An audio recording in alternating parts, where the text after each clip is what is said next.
Students welcome to this lecture. इस lecture में हम डिस्कस करेंगे कैट स्कैनर को कि ये कैसी डिवाइस होती है। तो स्टूडेंट्स सबसे पहले मैं आपको बताती चलूँ कि स्कैनर एक ऐसी डिवाइस होती है जिसके थ्रू हम किसी भी चीज़ या किसी भी बॉडी के पूरे स्ट्रक्चर का अच्छे तरीके से मुआयना कर सकते हैं। तो ऐसी कंप्यूटराइज्ड है कि जो कैट स्कैनर है इसके अंदर कंप्यूटर का लिंक होता है, यानी कि कंप्यूटर के थ्रू इमेजेस बनाए जाते हैं।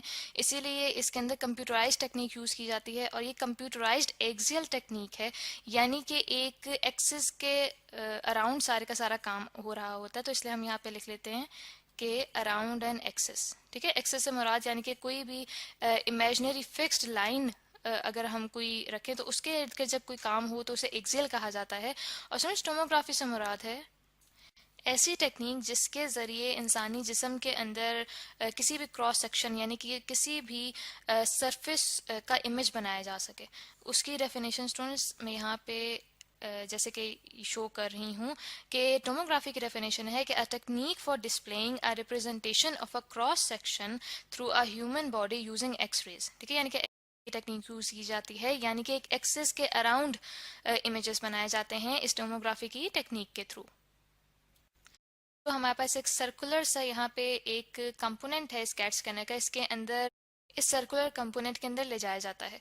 तो जैसे कि स्टूडेंट्स आप इस दूसरी पिक्चर में देख सकते हैं, तो वो कुछ हमारे पास इस तरह का होता है। ठीक है, जिसके अंदर आप देख सकते हैं कि ये वो स्ट्रेचर या बेड था जिसके ऊपर पेशेंट को लिटाया गया था। जैसे कि आप इस शेडो से देख सकते हैं कि जो शेडो है एक पेशेंट का है। ठीक है, इसे जब अंदर ले जाया गया है उस सर्कुलर कंपोनेंट के अंदर, तो यहाँ पे आप देख सकते हैं कि जो सर्कुलर कंपोनेंट है उसको यहाँ पे लेबल के थ्रू बताया गया है हमें कि वो एक रिंग पे मुश्तमिल है जो कि रोटेट कर सकता है। ठीक है, जो कि रोटेट, तो ये छोटी जगह से निकल रही हैं लेकिन आगे जाके फैल जाती हैं, यानी कि एक वेज की शेप इनकी आ जाती है।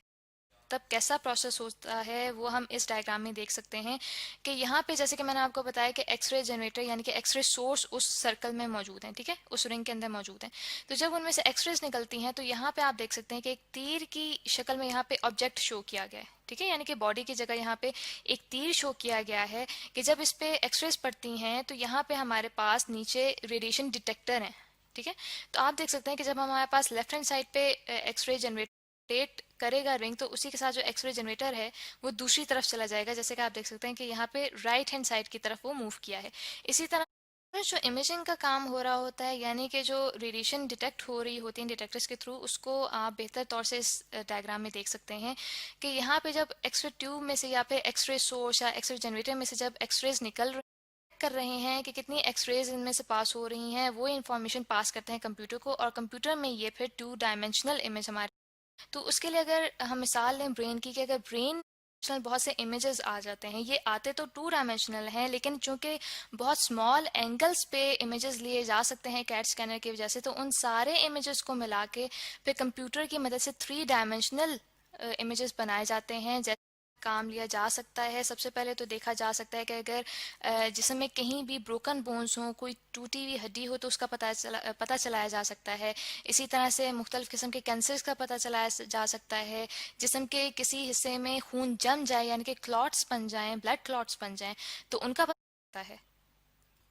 स्टूडेंट्स, इससे पहले हम एक लेक्चर में एक्सरे मशीन का भी पढ़ चुके हैं। एक्सरे मशीन होती है, उसके ज़रिए हम सिर्फ 2 डायमेंशनल इमेज क्रिएट, जिसको मिलाकर फिर 3 डायमेंशनल इमेज बनाया जा सकता है किसी भी बॉडी पार्ट का, जबकि ये मुमकिन नहीं है एक्सरे मशीन में, क्योंकि एक्सरे मशीन में कोई रोटेटरी कंपोनेंट तो होता नहीं है, यानी कि रोटेशन का उसके अंदर प्रोसेस होता ही नहीं है कि हम मुख्तलिफ इमेजेस ले सकें।